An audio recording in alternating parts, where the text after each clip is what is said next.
1번 내용입니다. 낱말은 새가 듣고 반말은 쥐가 듣는다를 설명하는 그림의 일부에 대해 A, B, C가 대화하는 모습을 나타낸 것이라고 해요.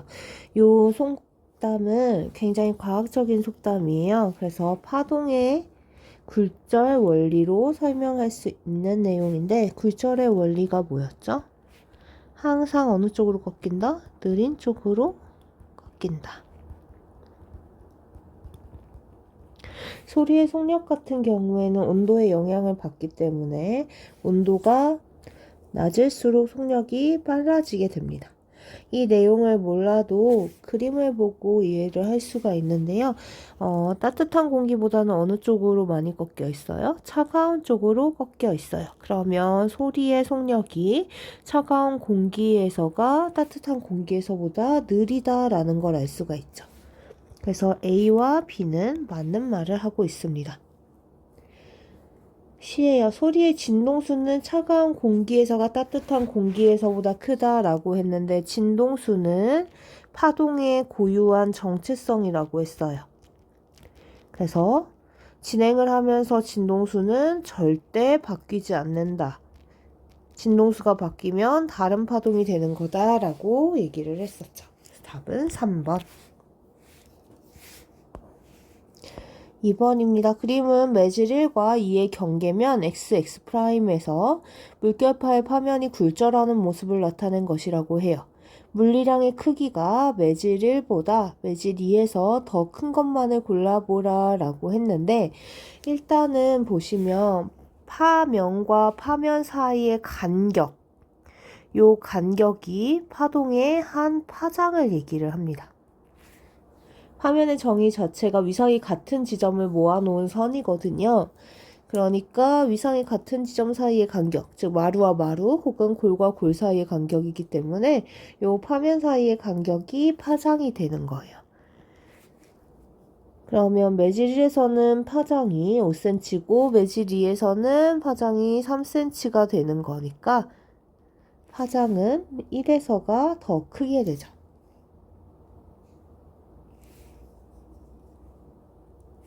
그럼 얘는 제껴주고요. 자, 그 다음에 V는 F 람다인데 어차피 F는 불변이고 파장이 길어지면 속력도 빨라지는 거죠.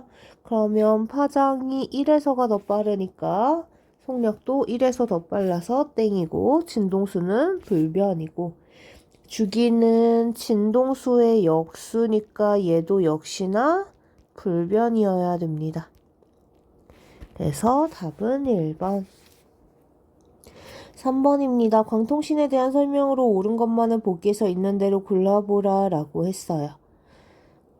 광통신은 일단 신호를, 전기 신호를, 즉 디지털 신호인 1이랑 0을 빛의 점별로 깜빡깜빡하는 켜지고 꺼지는 걸로 변환해서 정보를 전달하다 보니까 이 빛은 외부 전파에 의해서 영향을 받질 않아요. 그래서 답은 기억. 맞는 말이고요. 대용량의 정보를 신속하게 전달할 수가 있죠. 왜냐하면 빛을 이용한 통신이니까. 그리고 광섬유를 이용한 광통신 같은 경우에는 전반사를 이용하니까 심지어 정보가 소실될 걱정도 없어요. 그래서 니은도 맞는 말.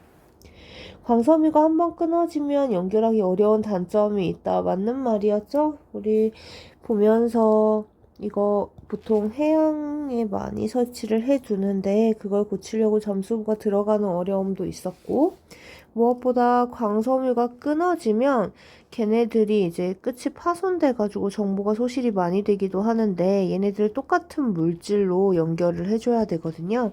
그래서 교체해야 되는 경우가 많기 때문에 어려운 단점이 많이 있다. 교과서에 나온 내용 그대로입니다. 답은 5번.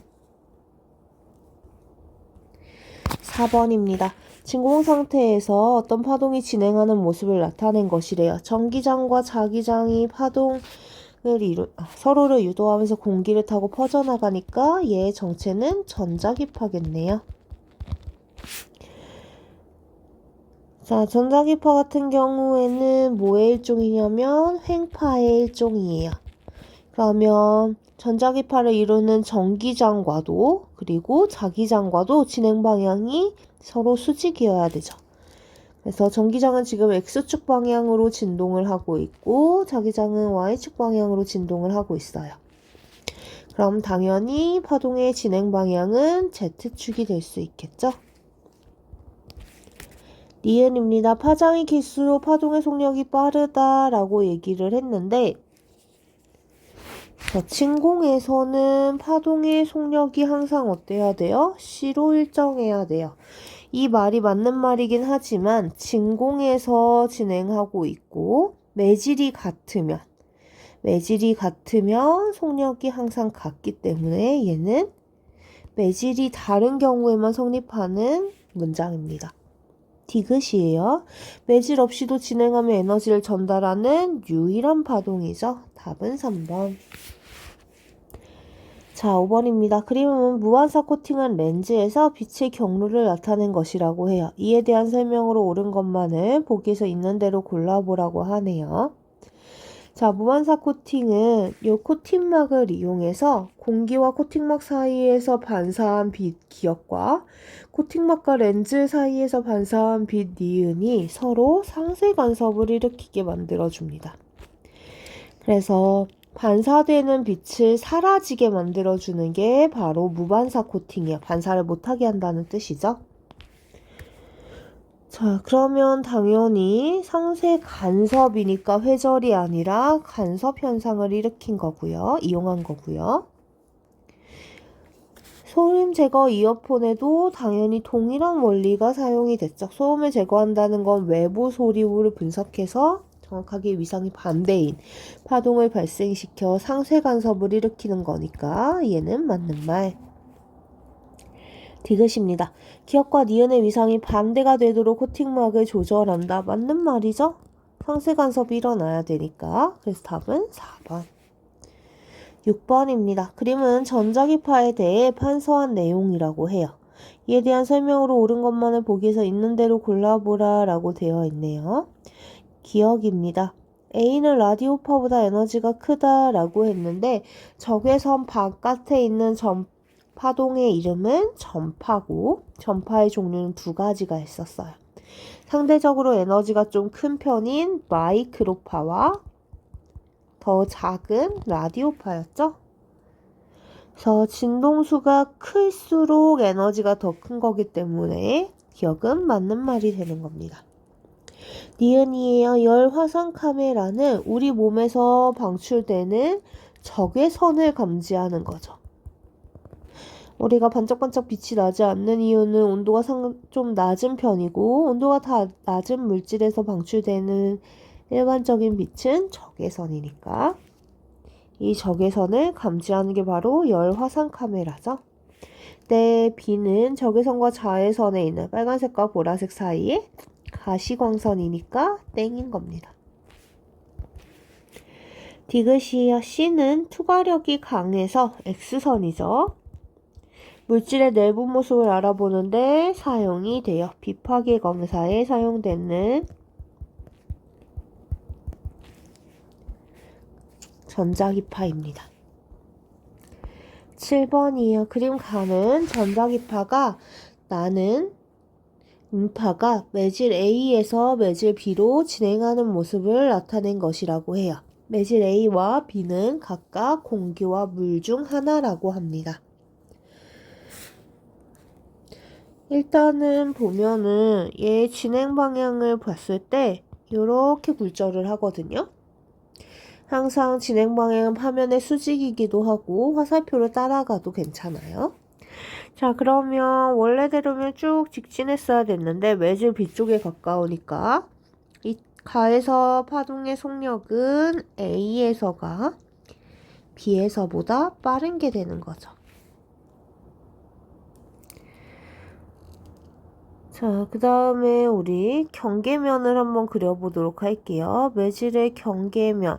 우리 지금 원형 형태로 경계면이 되어 있기 때문에 접선을 그려줘야 됩니다. 그 다음에 접선의 수직인 뭐를 그려줘야 돼요? 법선을 꼭 그려줘야 돼요. 그래서 이렇게 법선을 그려주면 입사각과 굴절각을 따져줄 수가 있죠. 원래대로면 쭉쭉쭉쭉 진행했어야 되는데, 잠깐만요. 일직선이 아니어서 쭉쭉쭉쭉 진행했어야 되는데 누구 쪽에 더 가깝냐면 매질 A 쪽에 훨씬 더 가까워요. 그러면 여기에서는 속력이 A에서가 B에서보다 느리다라고 볼 수가 있습니다. 네, A랑 B 같은 경우엔 뭐냐면 공기와 물 중 하나래요. 그러면 공기랑 물의 특성을 전자기파적으로 생각을 해보면 전자기파는 뭔가 공간에 많이 채워져 있으면 있을수록 걔네들이 방해물이 되는 거예요. 공기보다는 물에서 속력이 더 느려질 수밖에 없습니다. 그럼 B가 물이 되는 거고 A가 공기가 되는 거죠. 반면 소리 같은 경우에는, 음파 같은 경우에는 매질을 타고 전달이 되기 때문에 매질의 밀도가 높으면 높을수록 속력이 빨라져요. 그러면 여기서도 물과 공기가 논리적으로 일치하기 때문에 지금 가에서 가정한 매질의 종류는 맞다라고 볼 수가 있는 거죠. 그래서 A는 공기가 맞고요. 니은입니다. 가에서 전자기파의 주기는 A에서 B로 진행하면 짧아진다라고 했는데 항상 같은 말이죠. 지금 문제 유형이 계속 바뀌지만 물어보는 건 결국 똑같아요. 그래서 보시면 주기는 진동수의 역수이고 진동수는 불변이니까 당연히 주기도 변하면 안 되는 겁니다. 자, 디귿입니다. 나에서 음파는 매질 B에서가 매질 A에서보다 낮은 음이다 라고 얘기를 했는데 이거 높은 음, 낮은 음 판별하는 것도 결국 누구예요? 진동수예요. 진동수 불변이죠. 답은 1번. 자, 8번입니다. 그림은 광학현미경과 전자현미경의 구조를 모식적으로 나타낸 것이라고 해요. 이에 대한 설명으로 옳은 것만을 있는 대로 골라보라고 하네요. 기억입니다. 광학현미경 가시광선 파장보다 작은 물체는 관찰하기가 어렵다고 했습니다. 그 물질에서 반사된 애들을 우리가 인지를 해야 되는데 아무래도 파장이 작다 보면 물체를 인식할 수가 없게 돼요. 니은입니다. 현미경의 집속 렌즈는 흐르는 전류로 배율을 조정할 수 있는 무슨 렌즈였어요? 자기 렌즈였죠. 그래서 자기장을 조절하기 위해서 전류의 크기를 조절한다라고 얘기를 했습니다. 디귿이에요. 광학현미경은 빛의 파동성을 이용한 거고 전자현미경은 입자성만 갖고 있는 줄 알았던 전자의 파동성을 이용한 발명품이죠. 그래서 5번. 자, 9번입니다. 투과전자현미경에 대한 설명으로 옳은 것만은 있는 대로 골라보라 라고 되어 있어요. 투과는 시료를 투과해야 되기 때문에 시료를 얇게 만들어야 된다 그랬어요. 왜냐하면 시료를 통과하면서 전자의 속력이 느려질 수 있어요. 니은입니다. 시료 표면의 3차원적 구조를 보는 건 주사전자현미경, 셈이었죠? 스캐닝하는 거였고요. 검출된 전자에 의해 만들어진 신호를 증폭해서 모니터로 관찰하는 거 역시 셈이었습니다. 왜냐하면 반세된 전자들을 가지고 후처리 작업이 필요하다라고 얘기를 했었어요. 10번입니다. 광전효과 실험에 대한 설명 중 옳은 내용만을 보기에서 있는 대로 골라보라 라고 했는데 자, 얘는 뭐를 입증한 실험이냐면 빛의 입자성을 입증한 실험이에요. 그러다 보니 빛의 파동설로 설명이 불가능하죠. 입자설로만 설명할 수 있는 내용이 있었어요. 니은입니다. 광자 한 개의 에너지가 클수록 튀어나오는 광전자의 수가 증가하지는 않아요. 왜냐하면 1대1 대응이라고 얘기했었어요. 무슨 말이냐면 한 개의 광자는 한 개의 광전자만을 튕겨낼 수가 있게 되는 겁니다. 자, 그 다음 디귿입니다. 문턱 진동수보다 큰 진동수를 갖는 광자와 충돌한 전자는 즉시 튀어나오게 되는 거죠. 답은 2번. 11번입니다. 그림은 광전관의 금색판에다가 단색광을 비추는 모습을 나타낸 것이라고 해요. 표는 금속판을 비추는 단색광과 광전자의 방출 여부를 나타낸 것이라고 합니다. 자, 이에 대한 설명으로 옳은 것만을 골라보라 라고 했는데요. 지금 데이터가 있는 건 A랑 B를 둘 다 비췄을 때, A와 C를 둘 다 비췄을 때 결과가 나와 있어요. 근데 지금 보면은 A와 B를 비췄을 때는 방출이 되고 A와 C를 비췄을 때는 방출이 안 되는 거잖아요. 이 방출됨과 방출 안 됨을 결정짓는 건 결국 B와 C가 되는 겁니다. A를 비췄을 때는 아예 방출이 안 되는 건 거죠. 그리고 B를 비춰도 방출이 안 될 거고, 그러면 당연히 C를 비췄을 때만 방출이 되는 거다라는 걸 논리적으로 파악할 수 있게 됩니다. B는 방출이 안 되는데 C는 방출이 되니까 기억은 방출됨이 들어가야 되고요.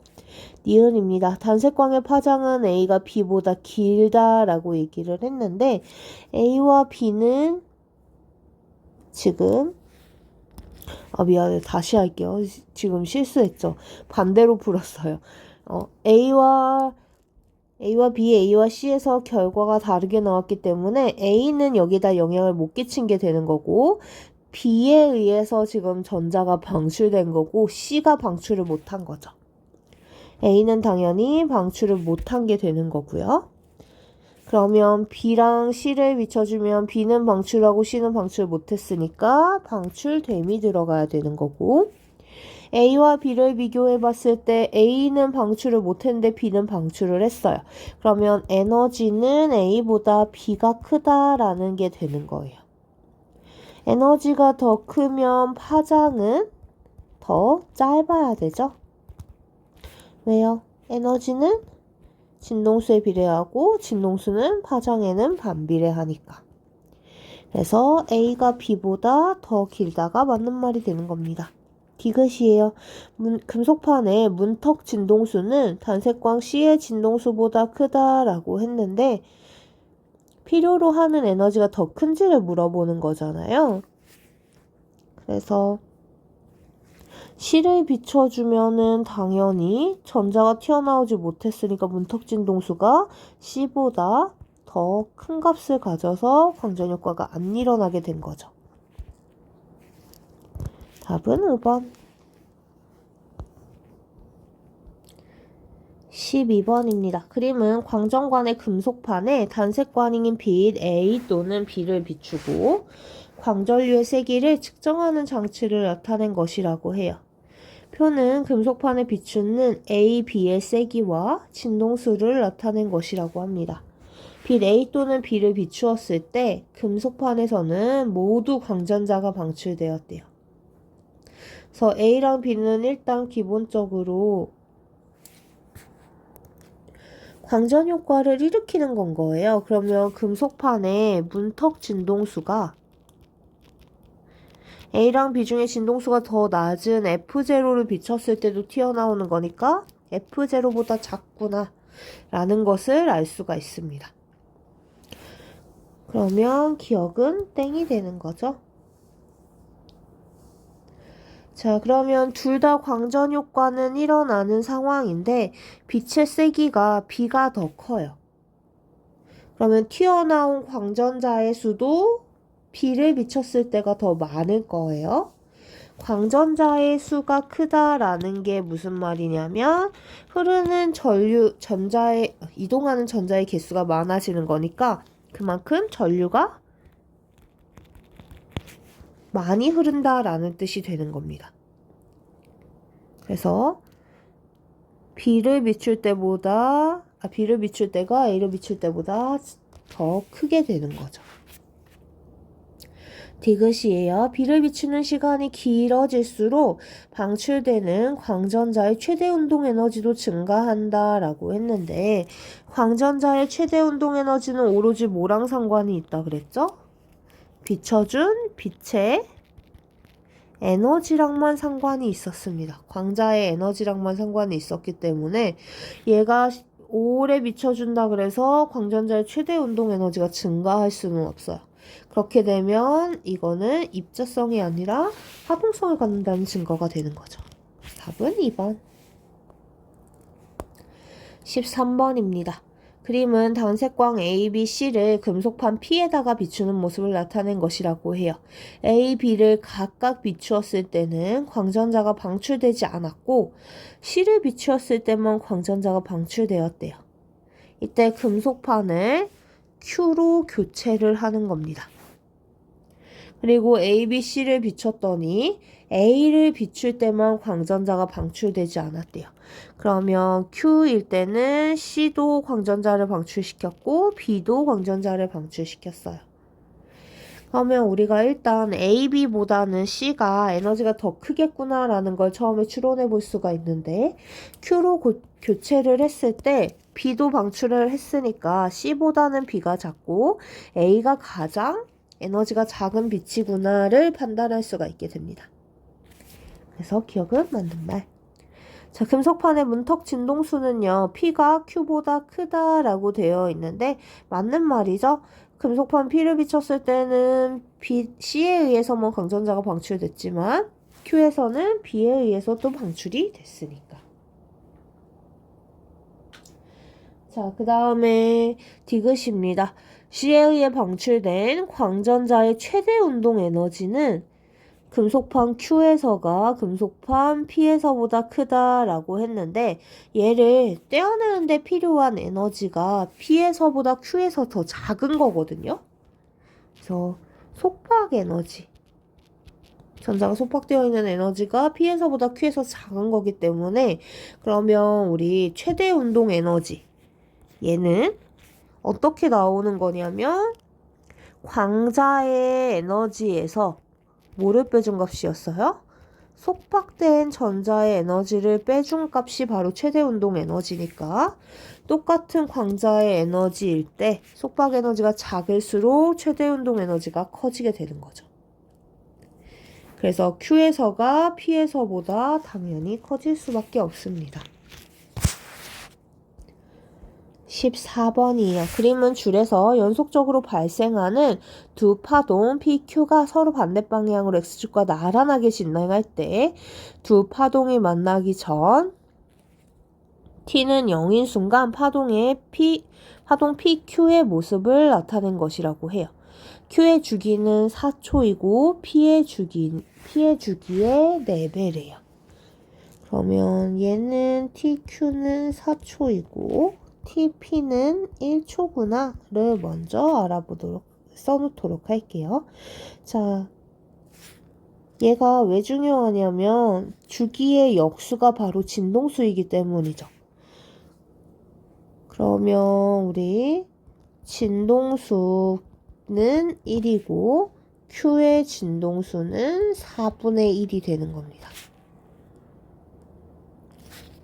사실 구하지 않아도 돼요. 이걸 왜 하려고 했냐면 파동의 속력을 구하려고 한 거거든요. 네, 주기만으로 그냥 간단하게 풀어볼게요. 진동수 구하지 않아도 될 것 같네요. 자, 주기만으로 구해보면 5초일 때 x가 7m에서 중첩된 파동의 변이값을 구하래요. 무슨 말이냐면 얘가 주기가 Q 같은 경우에는 4초이고 P 같은 경우에는 1초예요. 그러면 1초마다 한 파장을 간다는 뜻이거든요. 그러면 5초가 지났을 때 요 지점을 한번 볼게요. 우리 좌표축상 X축상에서 4m 지점에 있는 요 위치가 1초 후에도 변이가 똑같이 0일 거고 2초일 때도 0, 3초일 때도 0, 4초일 때도 0, 5초일 때도 0일 거예요. 그러면 5초 동안 앞으로 나갔을 테니까 앞에 파동이 막 있을 테지만 4초일 때의 변이는 항상 위상은 요 0인 지점이랑 일치를 해야 되는 거예요. 앞으로 쭉 나갔을 걸 생각을 해보면 파동이 이렇게 그려지고 있겠죠. 조금 잘 이쁘게 그려볼게요. 쭉 파동은 연속적으로 이어지게 그려야 되니까 이렇게 될 거란 말이에요. 앞으로 나아갔지만 4초인 요 지점의 위상이 그대로기 때문에 5초일 때 7m 지점에서 P가 만드는 위상이 0, P가 만드는 변이가 0일 수밖에 없는 겁니다. 그 다음에 Q를 한번 보도록 할게요. Q 같은 경우에는 지금 6m인 요 시작점을 한번 보도록 할게요. 근데 Q는 주기가 4초예요. Q는 주기가 4초이기 때문에 4초가 지났을 때 똑같이 요 지점의 위상이 변하지 않았을 거예요. 앞으로는 쭉 파동이 이렇게 이어져 있겠지만 걔네들은 아무 상관없이 4초 후에는 요 보라색 6m 지점에서의 위상이 그대로일 겁니다. 그러면 5초일 때는 4분의 1 파장만큼 앞으로 갔을 거거든요. 4분의 1 파장만큼 앞으로 가게 되면 위치가 어디가 되냐면 요 볼록한 부분이 요 앞으로 올 수밖에 없어요. 요렇게 되는 거죠. 골이 6m 지점으로 올 수밖에 없어요. 왼쪽으로 4분의 1 파장만큼 이동을 한 게 되는 거니까. 그러면 7m 지점은 마루가 될 수밖에 없습니다. 그래서 5초일 때 Q의 변이는 플러스 A가 될 수밖에 없는 거예요. 그럼 당연히 중첩된 거 2개 더하면 얼마가 돼야 돼요? A가 돼야 되는 거죠. 자, 그림 가는 수심이 일정한 수면 위에 점 P를 일정한 주기로 진동시켜서 속력이 1m/s인 물결파를 발생시킨 모습이라고 합니다. 나는 가해 순간인 T는 0초일 때 X축상에서 P에서 발생한 파동의 위치에 따른 수면의 변이를 나타낸 것이라고 해요. 점선과 실선은 각각 마루나 골을 나타낸다고 하네요. 일단 이 지점이 지금 P인 거잖아요. 그리고 오른쪽으로 퍼져나가는 파동의 위치에 따라서 변이가 어떻게 되어 있는지 나온 거니까 실선이나 점선이 마루 아니면 골이라고 했으니 파동이 시작되고 나서 처음 만나는 피크점은 골이에요. 그럼 당연히 Q가 골이 될 수밖에 없는 거죠. 땡. 자, 그 다음에 우리 이 정보를 가지고 그래프를 갖고 얻을 수 있는 정보가 파장이거든요. 한 번 진동한 동안 이동한 거리가 4m입니다. 그런데 문제에서 뭐라고 했냐면 파동의 속력이 1m/s래요. 속력은 주기분의 파장이니까 주기가 결국은 얼마가 되는 거냐면 4초가 되는 겁니다. 즉 4초마다 위상이 같아지는 건데 그럼 0초일 때와 위상이 같으려면 2초가 아니라 4초가 돼야겠죠? 디귿입니다. 이 순간 직후 아래서의 매질의 운동 방향을 물어봤는데 지금 실선이 골이니까 우리 점선은 마루가 되는 거예요. 마루는 피크점이니까 당연히 내려올 길밖에 없어요. 디귿은 맞는 말. 답은 2번. 16번입니다. 그림은 T는 0일 때 2cm/s의 속력으로 매질 A에서 매질 B로 X축과 나란하게 진행하는 파동의 Y축 방향 변이를 위치 X에 따라 나타낸 것이라고 합니다. 점 PQ는 X축 상의 자, 일단은 문제에서 힌트를 좀 찾아보도록 할게요. X축과 나란하게 진행하는 파동이래요. 그런데 파동의 진행 방향도 X축입니다. 그러면 진행 방향과 진동 방향이 일치하는지를 봐야 되는데 파동의 변이는 Y축 방향이래요. 그럼 서로 수직인 거니까 당연히 횡파가 되는 거죠. 니은입니다. 파동이 P에서 Q까지 이동하는데 걸린 시간은 3초이다 라고 했는데 시간을 알려면 일단 주기를 구해야 돼요. 주기를 구하기 위한 정보는 속력이 있으니까 속력은 뭐분의 뭐였죠? 주기분의 파장. 파장은 A에서의 속력이 2cm/s이고 A에서의 파장 한번 구해보도록 할게요.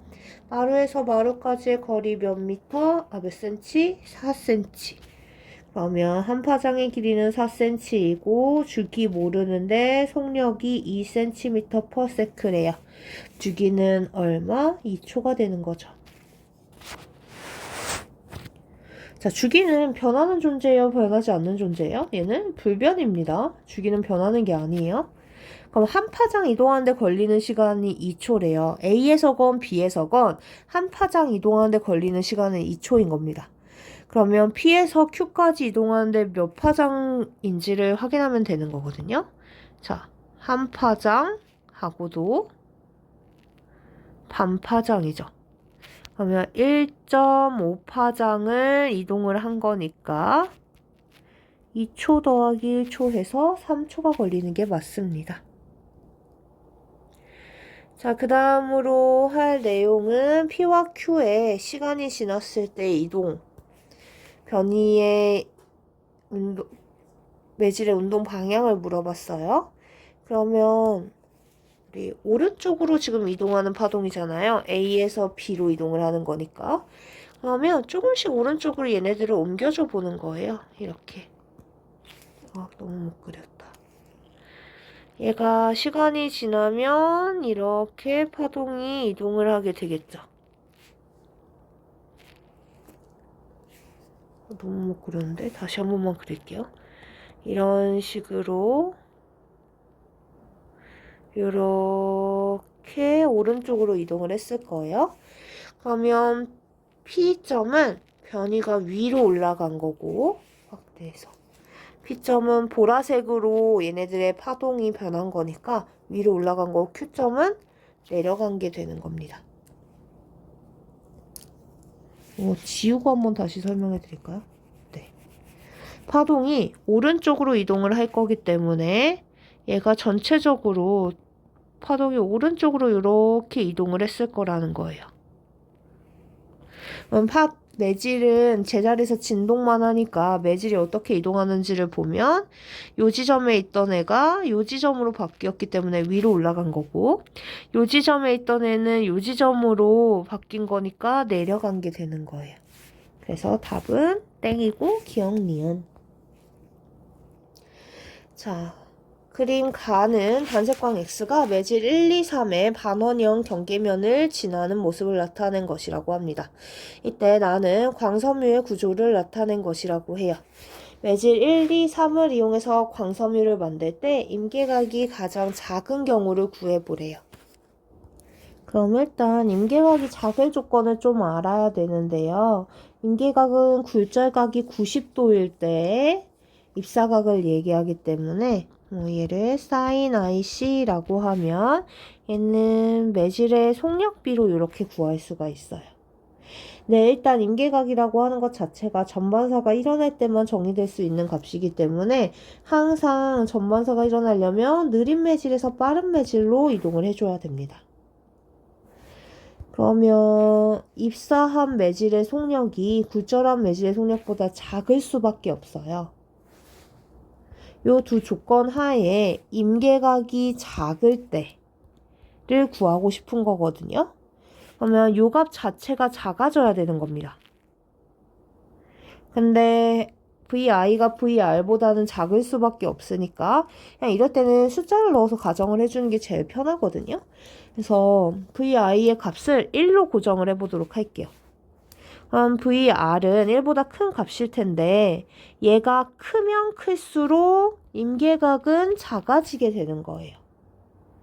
그럼 그 말인 즉슨 매질의 속력차가 크면 클수록 어떻게 된다? 임계각이 작아진다라는 결과를 얻을 수가 있게 되는 겁니다. 그러면 매질 1, 2, 3의 속력을 먼저 비교를 해줘야겠죠? 그래서 우리 원래대로면 쭉쭉쭉쭉 진행했어야 되는데 1과 2 중에서 누구 쪽에 가깝게 진행을 하냐면 1 쪽에 가깝게 진행을 해요. 그러면 1에서의 속력이 2에서보다는 느린 게 되는 거죠. 다음에 원래대로면 쭉쭉쭉쭉 진행을 했어야 되는데 이번에도 매질 3보다는 매질 2에 가깝게 이렇게 꺾였습니다. 그럼 당연히 매질 미안해요. 이거 화살표 반대로 됐죠? 맞네요. 그 다음에 우리 매질 2랑 3을 비교했을 때는 누가 더 속력이 느린 거예요? 매질 2가 속력이 더 느리게 되는 거예요. 그럼 당연히 속력 차이가 큰 1번과 3번을 이용해서 코어와 클래딩을 만들어야 되니까 1, 3이 아닌 조합은 싹 다 지워줘야겠죠. 자, 이때 빛이 진행하는 거는 코어 내부에서 전반사를 해야 되니까 코어에서 클래딩으로 나가는 애가 없어야 되는 겁니다. 빛이 진행하는 것 자체는 코어에서 클래딩으로 진행하는 거라 속력이 코어에서가 더 느려야 되는 거죠. 답은 4번.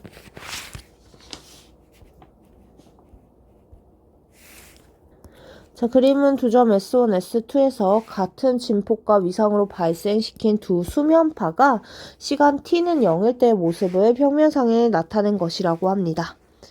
두 수면파의 파장은 같고 주기는 t래요. 실선과 점선은 각각 수면파의 마루와 골의 위치, 점 P와 Q는 평면상에 고정된 두 지점을 나타낸 것이라고 합니다. 이때 이에 대한 설명으로 옳은 것만은 있는 대로 골라보라 라고 했는데 기억은 이 문제랑 상관없이 항상 맞는 말이죠. 얘네가 간섭을 일으킬 때 파동은 항상 독립성을 가진다라는 얘기를 했었어요. 잠시 진폭이 더해지지만 원래 가던 길을 그대로 본인의 고유한 특성을 가지고 진행한다라고 얘기를 했었어요. 자, 그 다음에 주기가 t면은 t초 동안 한 파장을 가는 거거든요. 그러면 마루에서 마루까지 이동하는데 걸리는 시간이 t인 거잖아요. 0.5t는 얼마냐면 마루에서 골까지 혹은 골에서 마루까지 이동을 하는 거예요. 그럼 볼게요. 자, P점은 누구랑 누가 만나는 지점이냐면 골이랑 골이 만나는 지점이에요. 그 다음에 Q점은 마루랑 골이 만나는 지점입니다. 얘는 상쇄 간섭이 일어나는 지점이거든요. 반파장만큼 이동을 하고 나서도 결국은 얘는 계속 상쇄 간섭을 일으킬 거예요. 반면에 P점은 반파장만큼 지나고 나서도 보강 간섭이 일어나는 지점일 겁니다. 위로 볼록하건 아래로 움푹 들어갔건 간에 상쇄 간섭이 일어나는 Q점은 항상 수면의 높이가, 변이가 0이 되겠지만 요 P점은 위로 원래 진폭이 A라고 했으면 2A가 되건 아래로 2A가 되건 변이의 크기 자체는 2A의 값을 갖게 돼요.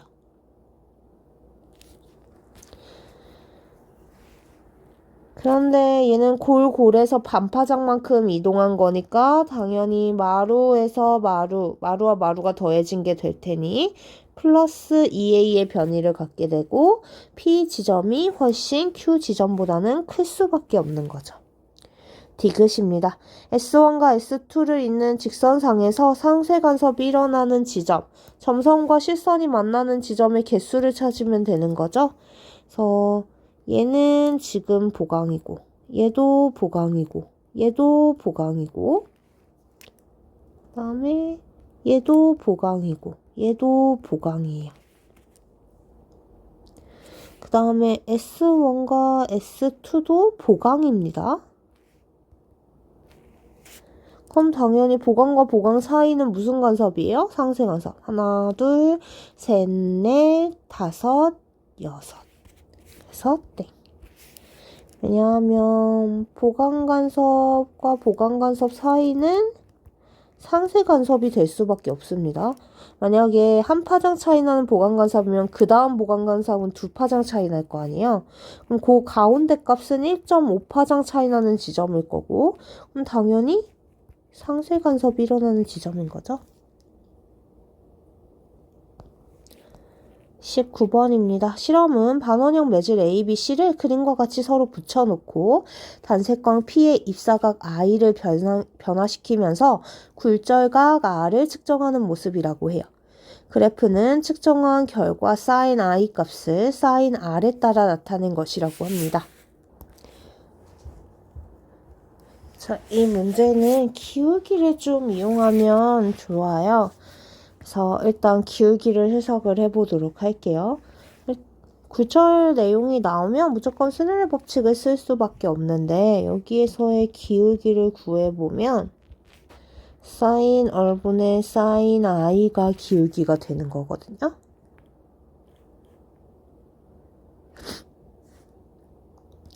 그러면 우리 실험 1에서는 기울기가 뭐가 될 거냐면 속력비랑 똑같아질 거고, 즉 VB분의 VA가 될 거예요. 그래서 얘는 V 입사, V 이렇게 될 텐데, 기억에서 굴절률을 물어봤기 때문에 굴절률은 얘네들이랑 정반대잖아요. 속력이랑 반비례잖아요. 그러면 여기서 기울기는 NA분의 NB라서 굴절률, 상대 굴절률로는 NAB가 되는 겁니다. 반면 실험 2 같은 경우에는 기울기를 구하면 NB분의 NC가 되는 거고 NBC가 되는 거죠. 즉 기억은 뭘 물어본 거냐면 그래프를 가지고 기울기를 비교하면 바로 값을 구할 수 있는 내용이 되는 겁니다. 기울기는 A가 B보다 크기 때문에 상대 굴절률도 NAB가 NBC보다 커서 맞는 말이 되는 거죠. 그다음에 사실 얘네들을 곱해보면은요. B가 사라지면서 NA분의 NC가 나오게 돼요. 이게 결국은 NAC거든요. A에 대한 C의 굴절률. 요 값을 구해줄 수가 있는데 데이터를 한번 보도록 할게요. 좀 명확하게 값을 추정할 수 있는 지점이 1번 그래프에서는 요 지점이에요. 그래서 요 지점일 때 기울기를 구해보면 0.5분의 0.75가 1번의 기울기가 되는 거고요. 2번은 정확하게는 구할 수가 없거든요. 그래서 대략적으로 얘네들을 지금 요 식대로 곱해줄 거라서 위에 있는 B가 사라질 수 있는 요 지점 sin R이 0.75가 되는 요 지점을 한번 보도록 할게요. 그럼 0.75분의 얼마가 되냐면 0.25보다는 크고 0.5보다는 작은 값을 가지고 있으니까 그냥 대략적으로 약 0.3 정도라고 추정을 해보도록 할게요. 그리고 얘네 둘을 곱하면 그 값이 요 값이 되는 거잖아요. 곱하면 0.5분의 약 0.3이 돼요. 얘가 뭐보다 작은 값이냐면 1보다 작은 값이에요. 1보다 작은 값이라는 건 A에 비해서 C의 값이 더 작다라는 뜻이 되는 거죠. 그럼 굴절률은 C가 A보다 크다라는 말이 땡이 되는 겁니다. 다음 속력 같은 경우에는 간단하게 얘기를 해줄 수가 있죠. 지금 sin i에 비해서 sin i 값을 비교하면 1번에서는 입사각보다 굴절각이 훨씬 작은 거예요. 그래서 입사각보다 굴절각이 큰지 작은지를 보면 되는데, 보시면 입사각보다 굴절각이 입사가 0.75로 했을 때 굴절은 0.5로 했으니까 더 작고요. 그러면 B에서는 이렇게 진행을 하게 되겠죠. 그 다음 2에서는 우리 입사각보다 굴절각이 더 큽니다. 입사각보다 굴절각이 더 커요. 색깔을 바꿔드릴까요?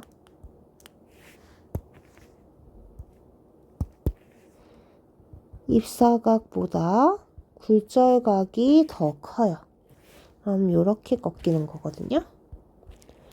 그럼 1에서도 느린 쪽으로 꺾여서 B가 느리고 2에서도 느린 쪽으로 꺾여서 B가 느리니까 매질 B가 가장 느린 매질이 되는 거죠.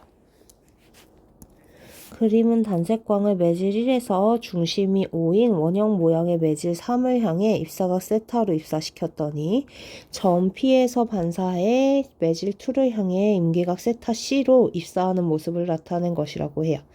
이에 대한 설명으로 옳은 것만 있는 대로 골라보라 라고 되어 있네요. 좀 어려운 문제고 기출 변형이에요. 네, 쉽게 생각할 수도 있는 문제거든요. 그래서 단색광의 파장은 매질 1에서가 매질 2에서보다 짧다라고 했는데 파장을 물어보는 문제가 결국은 파동의 속력을 물어보는 거잖아요. 매질마다 다른 그 속력이 얼마인지를 물어보는 거라 경로를 한번 보도록 할게요. 일단 직진했어야 되는데 매질 3쪽으로 꺾였으니까 우리 3번에서의 속력이 1번에서의 속력보다는 느리구나를 알 수가 있습니다. 다음에 3에서 2로 진행을 할 때 전반사가 일어나요. 그러면 또 역시나 2번 매질보다는 3번 매질이 더 느린 매질이구나를 알 수가 있어요. 네, 우리가 궁금한 건 1번과 3번, 2번과 3번을 비교하는 게 아니라 1번과 2번을 비교하는 거잖아요. 얘를 이해하려면 우리 반대로 한번 생각을 하고 얘네들의 기하학적인 구조를 좀 살펴봐야 되거든요. 3번 매질이 원형 형태이기 때문에 원주의 모든 지점까지의 거리가 같습니다. 그러면 이등변 삼각형이 되거든요. 이등변 삼각형이 되는 바람에 요 각도들이 다 같은 각도예요. 여기도 세타 C, 여기도 세타 C, 여기도 세타 C가 되는 거예요. 네, 사실 지금 첫 번째 입사를 할 때 1번에서 3번으로 갔지만 어차피 얘네들은 스넬의 법칙에 따라서 각도가 정해져 있는 거기 때문에 3번에서 1번으로 진행을 해도 이렇게 각도가 같을 거고 3번에서 2번으로 진행을 할 때랑 비교를 그러면 하기가 수월해집니다. 3번에선 1번으로 입사를 하면 입사각이 세타 C이고 3번에서 2번으로 입사할 때도 입사각이 세타 C예요. 근데 하나는 굴절각이 세타고 하나는 굴절각이 90도예요. 그럼 더 많이 꺾인 애가 속력 차이가 더 많이 난다는 뜻이거든요. 속력 차이가 클수록 꺾이는 정도가 더 심한 거잖아요. 그러면 3번과 2번의 속력 차이가 1번과 3번 사이의 속력 차이보다 훨씬 큰 게 되는 겁니다. 그러면 속력은 2번에서의 속력이 훨씬 커야 되는 거예요. 1번보다. 그래서 파장도 더 길어야 되는 거죠. 맞는 말. 자, 그 다음에 우리 세타의 크기가 증가를 한대요. 이건 다 지우고 한번 그려보도록 할게요. 자, 세타가 증가를 하면 굴절각도 증가를 합니다. 법선을 기준으로 하는 각도가 굴절각이니까 얘가 굴절각이에요. 세타 C죠. 얘가 증가하게 되는 거예요. 그럼 우리 이렇게 진행 방향이 바뀌었다라고 하더라도 어차피 원 내부에서 삼각형을 그리면 이등변 삼각형이기 때문에 이 각도를 세타 R이라고 하면 증가한 각도를 여기도 세타 R이 됩니다. 그러면 파동이 쭉 반사해서 이렇게 진행을 할 텐데 반사의 법칙에 따라 반사 각도 세타 R이 돼요. 그러면 매질의 경계면에 수직인 법선을 그려주고 이 지점에 수직인 법선을 이렇게 그려주고 하면 우리 또 얘도 이등변 삼각형이니까 요 각도도 세타 R이 되는 겁니다. 즉 무슨 말이냐면 2에서 3으로 3에서 2로 갈 때 세타 C가 입사각이었는데 세타의 각도를 증가시킴으로 인해서 요 입사각이 세타 R로 증가하게 된 거예요. 이미 세타 C일 때 전반사를 했는데 입사각이 세타 C보다 커지면 당연히 전반사 무조건 해야겠죠.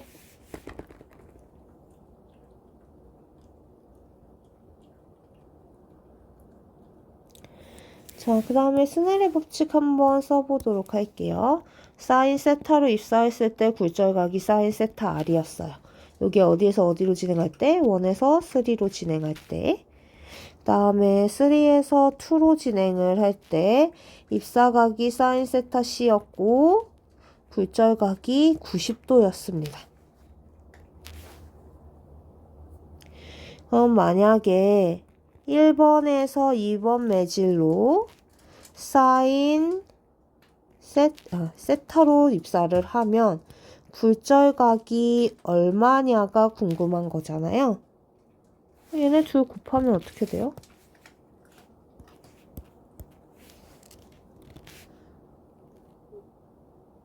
이거 미안해요. C죠. 사인 세타 C. 얘네 둘 곱하면 얘 사라지고 1번에서 바로 2번으로 진행할 때 각도가 나오게 되는 거죠. 이렇게 나올 수 있는 이유 뭐 때문이라고 했죠? 얘네들의 결국은 값이 뭐분의 뭐예요? V1 per V3가 되는 거고 얘는 V3 per V2가 되는 거죠. 두 개 곱하면 뭐 나와요? V2 per 분의 V1. 즉 1번으로 입사해서 2번으로 굴절할 때 각도가 나올 수 있게 되죠. 굴절각 얼마? 90도. 그래서 이렇게 풀어주시면 됩니다. 자, 그림과 같이 직각삼각형 모양의 매질 A의 단색광을 60도의 입사각으로 입사시켰더니 1분을 반사하고 1분은 굴절해서 점 P에 도달을 했대요. 매질 A에서 공기로 빛이 진행할 때 임계각은 IC라고 하네요. A에서 공기로 진행을 할 때 임계각이 IC래요.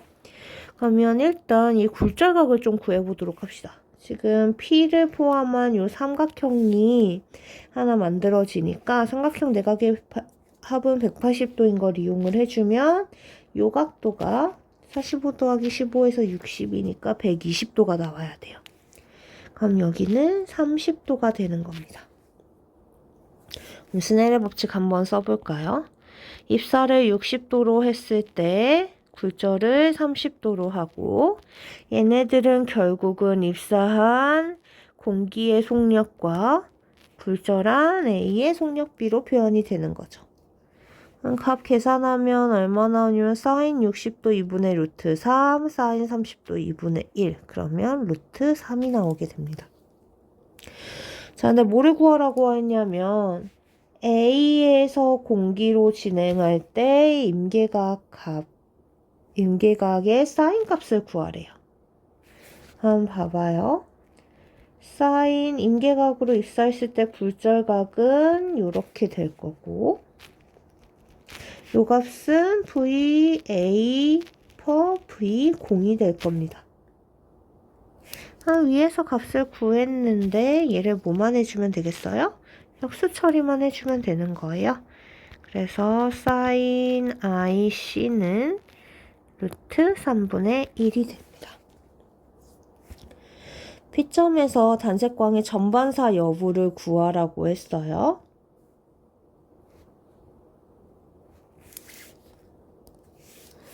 그러면 결국은 이 P점에서 입사각이 임계각보다 커야 되는 거죠.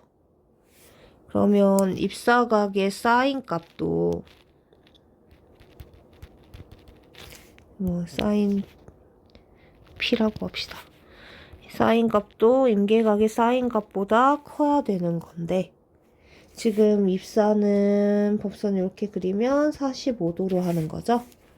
그러면 얘는 2분의 루트 2가 되는 거고, 뭐 다시 하면 루트 2분의 1이 되겠네요. 다음에 사인 IC는 위에서 구한 대로 루트 3분의 1이니까 두 개의 값을 비교했을 때 얘가 더 작은 값이 많아서 전반사가 일어나게 되는 거죠.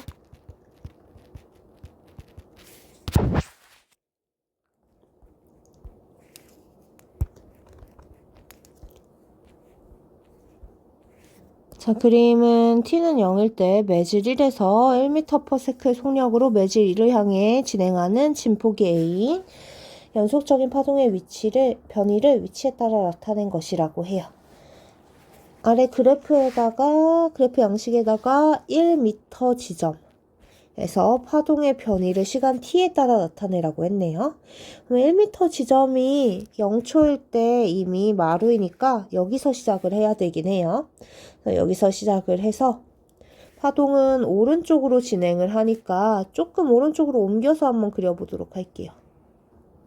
그러면 변이는 어떻게 돼야 되냐면 이렇게 내려와야 되는 겁니다. 사실 마루니까 사실 내려올 수밖에 없겠죠? 그래서 내려오게 될 텐데 여기서 중요한 건 뭐냐면 시간에 따라 나타내라고 했기 때문에 주기를 좀 알아야 돼요. 주기를 얻기 위한 정보는 일단 속력이 있습니다. 그래서 1m/s가 주기분의 파장으로 표현이 될 텐데 파장에 대한 정보도 위치에 따른 변이를 나타낸 거니까 여기서 얻을 수가 있죠. 한 파장의 길이 얼마? 4. 그러면 주기도 4가 되는 겁니다. 파동은 어떻게 그릴 수 있냐면 4초 동안 한 파장이 될 수 있도록 4초일 때 다시 마루가 될 수 있도록 그려주시면 되겠죠.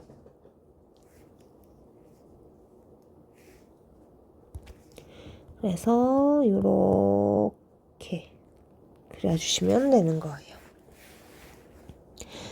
자, 이번에서는 뭐라고 했냐면 5m에서 파동의 변이를 시간에 따라 나타내라고 하네요. 5m 지점 같은 경우에는 원점으로 시작을 해요. 보라색으로 할게요. 그러면 원점이니까 일단 시작점은 0으로 찍어주고 파동의 중심에서 시작을 하니까 여전히 오른쪽으로 이동하는 파동이니까 이렇게 시간이 좀 지났을 때를 그려보면 위로 올라가야 됩니다. 그럼 일단 위로 올라가야 되는데 지금 파장이 달라졌어요. 그래서 파장이 달라졌지만 주기는 변해요, 안 해요? 안 해요. 이거 페이크니까 당하시면 안 돼요. 주기는 진동수랑 똑같이 불변하는 존재니까 똑같이 4초가 걸릴 겁니다. 뭐 하는데? 한 파장 이동하는데. 그러면 파동을 이제 위로 올라가게 한 파장을 그려주면 되니까 요렇게 2에서 원점 1에서 마루 찍고 원점 지나서 골 3초에서 찍고 이렇게 그려주시면 됩니다. 사실 이렇게 쭉 이어서 그려주면 돼요. 여기서 끊어지면 안 되긴 하죠. 자, 3번입니다. 동일한 파장, 진폭, 진동수를 갖는 두 소리의 간섭 현상을 나타낸 거래요. 스피커는 O로부터 같은 거리인 지점 S1과 S2에 D 간격으로 놓여져 있고 나는 D를 변화시키면서 P 지점과 A 지점에서 실현된 소리의 세기를 측정한 결과라고 하네요. 반지름의 길이는 10m이고 뭐 사실 얘는 중요한 정보가 아니죠. 다음에 A, S1, S2는 S1, S2, B는 일직선상에 있으며 A, B, P는 O를 중심으로 한 반원2의 한 점이고 A, B, OP는 수직이라고 얘기가 되어 있어요. 뭐 여기서 대부분의 정보들은 문제가 성립하기 위한 조건이라서 큰 의미는 없고요. 그래프를 좀 보면 P 지점에서의 소리의 세기가 항상 일정해요. 무슨 말이냐면 S1, S2로부터의 거리가 같은 지점인 P 지점에서 보강 간섭이 계속 일어난다는 뜻입니다. 그래서 동일한 위상으로 소리를 발생시키고 있는 거고요. 다만 A 지점에서는 만약에 두 스피커 사이의 거리가 0일 때, 즉 무슨 소리냐면 스피커가 S1, S2가 모두 원점에 있을 때는 보강 간섭이 일어난대요. 당연한 말이에요. 네, A까지의 거리가 S1으로부터도 같고 S1으로부터와 S2로부터의 거리가 같기 때문에 보강 간섭이 일어나는 거죠. 뭐처럼? P점에서처럼. 그런데 거리가 1m로 늘어나면, 즉 두 스피커 사이의 거리가 1m가 돼버리면 S1으로부터의 거리와 S2로부터의 거리가 차이가 나게 됩니다. 근데 그 거리의 차이가 얼마만큼이냐면, 얘를 만약에 D1, 얘를 D2라고 하면 D1, D2라고 하면 D1에서 D2를 뺀 값의 크기가 결국은 스피커 사이의 거리인 D가 돼요. 즉 스피커 사이의 거리에 따라서 얘네들이 파동의 경로 차이가 발생을 하게 되는 겁니다. 파동의 경로 차이가 발생을 하면 그 경로 차이가 한 파장, 두 파장, 세 파장, 네 파장일 때야 위상이 같은 지점들끼리 만나는 거니까 보강 간섭이 일어나게 되지만, 만약에 반파장 1.5, 2.5, 3.5 이렇게 차이가 나면 상쇄 간섭이 일어나게 되는 거죠. 즉, 요 1m 지점이 바로 상쇄 간섭이 일어나는 지점이구나를 알 수가 있게 되는 겁니다. 1m만큼 차이가 날 때 상쇄 간섭이 일어나는구나를 알 수 있게 되는 거죠. 그 다음 2m만큼 떨어졌을 때는 또 보강 간섭이 일어나게 돼요. 그러면 보강과 보강 사이에 간격이 한 파장일 테니까 우리는 여기로부터 어떤 정보까지 얻을 수 있냐면 파동의 파장이 2m구나 라는 걸 알 수가 있게 되는 겁니다. 자, 괄호 1번 한번 볼게요. D가 6m일 때, 즉 무슨 말이냐면 요 스피커와 스피커 사이의 거리가 6m일 때 스피커에서 발생하는 소리의 진동수만 3배로 변경해서 실험을 한대요. 그때 A에서 P까지 상쇄 간섭의 지점 개수는 몇 개인지를 구하라 라고 했는데, 진동수는 약간 뒤로 밀어놓고 먼저 6m일 때 상쇄 간섭이 일어나는 지점의 개수부터 한번 세보도록 할게요. 그러면 S1과 S2 사이의 거리가 6m이기 때문에 A 지점까지 도착하는 파동의 경로 차이가 6m가 될 겁니다. 요렇게 S1에서는 올 거고 S2에서는 요렇게 오겠죠. 네, 위로 올라가서 어느 지점이 되면 S1으로부터의 거리와 S2로부터의 거리의 차이가 조금 줄어들게 돼요. 그리고 더 올라가면 더 줄어들게 되고요. 그러다가 P점으로 오게 되면 거리의 차이가 0m가 되게 되는 겁니다.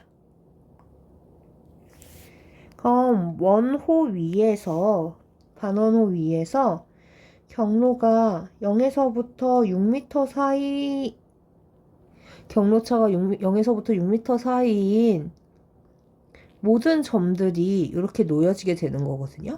그래서 어디는 경로차가 1m, 어디는 2m, 어디는 3m, 어디는 4m, 어디는 5m 이렇게 차이가 나게 될 거예요. 그런데 우리가 이 중에서 보강 간섭이 일어나는 지점만 좀 써보자면 파장이 2m니까 0m만큼 경로 차이인 P점에서 보강 간섭이 일어날 거고, 2m인 지점에서 보강 간섭이 일어날 거고, 4m인 지점에서 일어날 거고, 그 다음에 6m인 지점에서 일어날 거예요. 그럼 우리가 보강 간섭과 보강 간섭 사이에 1m인 지점, 3m인 지점, 5m인 지점은 상쇄 간섭이 일어나는 지점이다 라는 걸 알게 됩니다. 그럼 파장이 2m일 때는 상쇄 간섭이 일어나는 지점이 3군데예요. 근데 진동수를 3배로 변경을 했대요. 자, 진동수랑 파장이랑은 서로 역수관계니까 진동수가 3배가 되면 파장은 3분의 1이 되는 겁니다.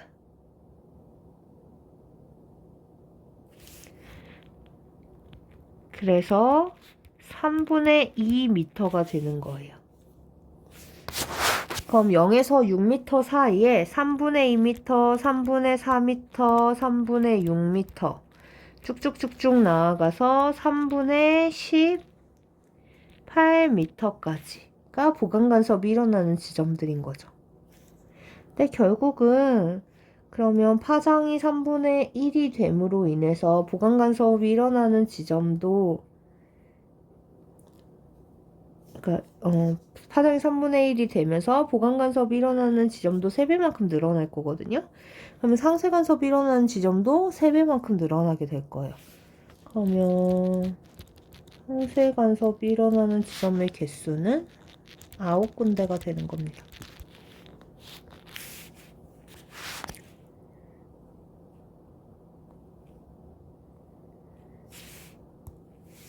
위의 메커니즘대로 그대로 하면 경로차가 4m일 때 상쇄 간섭의 지점은 2개가 나오게 되는데요. 왜냐면 4, 2, 0 요 사이니까 2개가 나오게 되는데 진동수가 4배가 됐으니까 파장은 4분의 1이 됐을 거고, 그럼 당연히 총 8군데가 나오게 되겠죠. 자, 그림 가는 알루미늄 포일을 잘게 자르고 알루미늄 캔에 붙인 후에 마이너스 전하로 대전된 에보나이트 막대를 접촉시킨 거라고 합니다. 그러면 에보나이트에 마이너스가 많았는데 알루미늄 캔이랑 알루미늄 포일이랑 접촉을 했으니까 얘는 마이너스로 대전이 됐겠네요. 그래서 마이너스로 대전되어서 포일이 벌어졌겠죠. 서로 반발하니까. 근데 이 상황에서 자외선 등을 비춰줘요. 그래서 변화가 나타난대요. 빛을 비춰줬을 때 나타날 수 있는 변화는 광전 효과밖에 없습니다. 그럼 광전 효과가 뭐예요? 빛을 쬐어줬더니 광자에 의해서 전자가 평 하고 튀어나가는 현상이죠. 전자가 많았었는데 전자가 다시 사라지게 되는 거니까 알루미늄 포일이 다시 오므라들게 되죠. 그래서 가지런히 내려가게 됩니다. 왜요? 광전 효과가 일어났으니까.